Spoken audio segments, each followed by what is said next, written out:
Aos 8 anos de idade, ele foi eleito prefeito mirim de Mariluz. Em 2000, começou sua carreira política como vereador da cidade, que possui a 8ª maior economia do Brasil. Coincidentemente, após 8 anos, assumiu a gestão desta, que é a 2ª maior cidade do estado de São Paulo. Hoje temos o prazer de receber Sebastião Almeida, prefeito de Guarulhos. Almeida, 8 é um número quase que cabalístico para você. 8 anos, prefeito mirim. Depois de 8 anos na política, assumiu a prefeitura de Guarulhos. E agora, sendo reeleito em 2012, você vai para 8 anos de mandato. Bem-vindo ao programa. Muito obrigado aqui pela oportunidade, parabéns a você pelo programa. E, evidentemente, eu nem imaginava essa história, mas você foi fundo aí nas pesquisas para encontrar essa minha relação com o 8. Nós chegamos nessa conclusão, né? O número 8, um número infinito, um número importante e bom para você. Com certeza. Como é que surgiu, assim, essa paixão para a política? Como é que isso começou? Olha, eu fui metalúrgico, você sabe, e nas lutas metalúrgicas sempre... querendo ou não, você sempre tem uma atenção muito maior ao movimento da política como um todo, porque o movimento sindical, ele é muito limitado, você vai até um certo ponto, depois você precisa de mudar a lei na política, e quem muda a lei na política são os políticos. Então eu sempre gostei da política, desde quando morei em Diadema e também na cidade de Guarulhos, e evidentemente que a minha atuação no movimento sindical fez com que um grupo de amigos me dissesse, olha, entra para vereador que nós vamos te apoiar. E foi daí que nasceu a ideia. E aí surgiu. Agora, você teve, anterior à carreira sindical, você teve uma experiência, você foi seminarista. Como é que foi essa experiência? Acho que isso sempre agrega muito, né? Eu vim muito jovem para São Paulo. Eu vim para São Paulo com 13 anos, meu pai morava no Paraná. E eu vim estudar num colégio de padres, os padres paulinos, ali na Raposo Tavares. E acabei ficando no seminário durante 5 anos. Aí... depois de 5 anos eu tinha que tomar uma decisão mais séria, se queria ser padre ou não. Sim. E aí eu optei por dar mais um tempo e sair fora. Conheceu a Dona Lourdes, muito bonita, muito elegante, e desistiu de ser seminarista. Não, eu conheci a Dona Lourdes um pouco depois, mas evidentemente que eu fiz uma opção por um outro caminho, uma outra trajetória. E certamente foi uma bela opção, até porque tem uma linda família hoje. Com certeza. Aliás, nós temos uma surpresa para você. Nossa equipe foi conversar com a Dona Lourdes. E ela contou um pouquinho aí de algumas passagens da sua vida. Vamos assistir? Vamos. Então vamos lá. Passou a ser metalúrgico. Quando nós nos casamos, ele trabalhava na Borlen.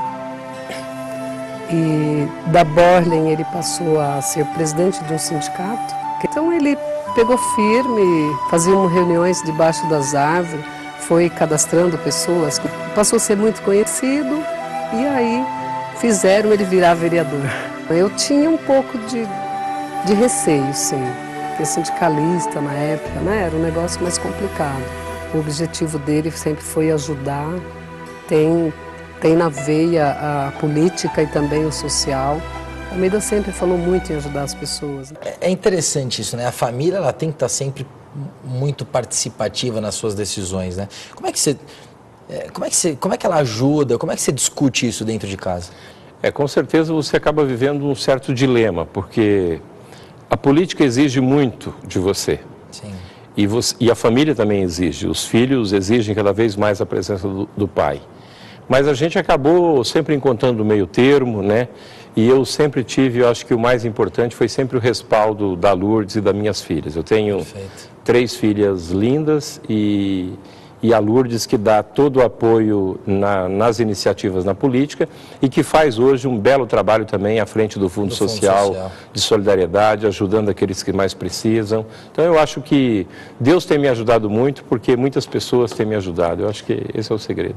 Meio ambiente sempre foi algo que você defendeu muito, na época de vereador, depois como deputado estadual. Você acha que esse foi um dos grandes braços que te levou até chegar à prefeitura?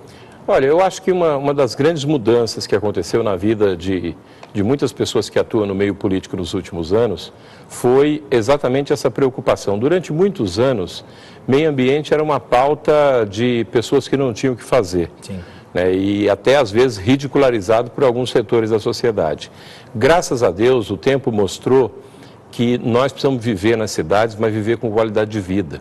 E viver com qualidade de vida é você respeitar o planeta, respeitar o meio ambiente, ter sempre uma política de harmonia entre progresso e natureza. Sim. Eu acho que foi isso que acabou conciliando um pouco a minha atuação e que isso permitiu que a gente pudesse dialogar, talvez com um número muito maior de pessoas também. Agora, Almeida, até chegar à prefeitura, durante esse caminho, você já vislumbrava a possibilidade de ser prefeito? Não, o que você tinha? nenhuma. Não. Às vezes tem gente que sempre diz que, olha, eu já estou planejando isso e planejando aquilo para daqui 3 anos, 4 anos. Eu nunca pensei nisso, para te falar a verdade. As coisas foram acontecendo. Eu sempre defendi o seguinte: se você quer preparar o teu amanhã, trabalhe bem hoje. Eu acho que é assim que a vida vai nos moldando para o futuro. Perfeito. Então, quanto melhor for aquilo que você estiver fazendo hoje, mais certeza vai te dar um futuro mais seguro. Agora, depois de eleito prefeito, a gente tem um trabalho com redes sociais aqui no programa, e o Rafael Freitas, ele mandou uma pergunta que é o seguinte: na sua campanha à prefeitura da cidade, você dizia dar continuidade nos trabalhos desenvolvidos pelo prefeito Eloy Pietá. Perfeito. Hoje, depois de 2 anos, como é que você avalia esses primeiros 2 anos e quais são os próximos desafios? Primeiro que eu acho que tem que ser uma prática de todos os governantes. O Brasil perdeu muito tempo porque, na maioria das vezes, um governo entrava e interrompia o que o outro estava fazendo para começar sempre uma obra com a sua marca. Ou seja, faltava uma visão estadista, de fato. Pois é, isso é um equívoco, porque quem paga as obras? Quem paga é o povo.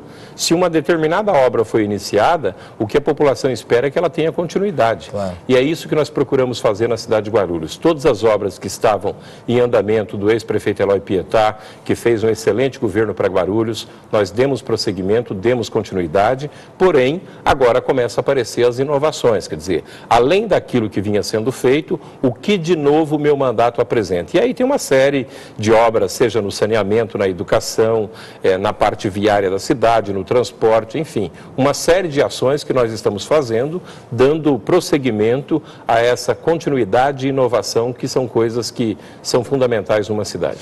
A cidade de São Paulo implantou o bilhete único. E a cidade de Guarulhos caminhou, deu também esse passo que eu julgo importante para a cidade, que é a questão do bilhete único, mas ainda com muitos desafios. Ainda falta adequar o formato desse bilhete único. Como é que está caminhando isso e para que a sociedade tenha conhecimento, quais são os próximos passos que a cidade deverá tomar? Nós estamos na fase da implantação inicial, a gente já sabia que ia criar uma série de transtornos nesse primeiro momento, até porque a cidade não tinha um sistema de transporte. Ela tinha várias linhas de ônibus que todas convergiam para o mesmo lugar. Agora não. Nós temos uma distribuição de linhas de ônibus por toda a cidade e implantamos o bilhete único, que possibilita que o cidadão possa rodar a cidade inteira durante 2 horas, pagando apenas uma passagem. Queremos agora a ligação com os ônibus intermunicipais, e já conversei isso inclusive com o secretário Edson Aparecido, que esteve em Guarulhos representando o governador, fizemos tratativa nesse sentido. Sim. E espero que o Estado agora dê mais esse passo com a interligação com o ônibus, os ônibus urbanos, né? Agora, essa fase inicial, eu diria que ela tem alguns problemas de ajustes. Nós estamos, inclusive, recebendo uma série de sugestões da própria população. Vamos adequar o modelo. Estamos construindo na cidade 5 terminais, 3 pela Prefeitura, 2 pelo sistema EMTU. Sim. E tenho plena convicção que vai ser um modelo vitorioso e Guarulhos tem que dar um passo adiante. Com ônibus moderno, nós hoje temos a frota de ônibus mais nova do Brasil. Sim. A média de um ônibus na cidade de Guarulhos é de 1 ano e 4 meses. E também uma outra coisa que, na minha opinião, deve ser uma das poucas cidades brasileiras a ter. 100% da nossa frota são ônibus adaptados para portador de deficiência. Portanto, todos os ônibus nossos têm elevadores para que um cadeirante não tenha que pedir favor para ninguém para entrar dentro de um ônibus. Eu considero tudo isso coisas muito importantes, quando se fala em cidadania, quando se fala em acessibilidade e, acima de tudo, quando se fala numa cidade moderna. Mercado imobiliário. Foi um verdadeiro boom que aconteceu nos últimos anos na cidade de Guarulhos. E a sociedade, de forma geral, de modo geral, está bastante preocupado com isso, sem saber o que pode acontecer. Quais são os planos da Prefeitura? Existe um plano de mobilidade para que realmente o trânsito fique inviável? Bom, primeiro, todo progresso ele traz algum tipo de problema. As pessoas às vezes reclamam que tal coisa não cresce. Aí quando a cidade começa a crescer, reclamam que vai ter mais carro. Cresceu muito. É verdade. Não, mas eu considero que são coisas boas. Está gerando mais emprego, está gerando mais oportunidade, está possibilitando moradia para milhares de famílias que pagavam aluguel até então. Agora, quais os desafios que nós teremos enquanto governante? Primeiro, um plano de mobilidade urbana que possibilite, numa cidade como Guarulhos, você poder ter um grande corredor de deslocamento. Portanto, nós vamos ter que alargar algumas vias. Alargar uma via significa desapropriação, muito recurso colocado. Agora, não tem como fugir disso. Alguns túneis, alguns viadutos. Nós estamos disputando lá em Brasília, já no Pacto da Mobilidade Urbana, uma série de projetos visando esse futuro que Guarulhos precisa ter. E, além disso, a questão da ligação da cidade com o metrô, o trem de alta velocidade, tudo isso eu tenho certeza que vai impactar para melhor o nosso município. Prefeito Sebastião Almeida, obrigado pela sua participação aqui no programa. Foi um prazer tê-lo conosco. Beleza, e parabéns mais uma vez a você, Rodrigo, a TV Gazeta e esse grande programa que você a cada dia faz com mais carinho e mais dedicação. Obrigado.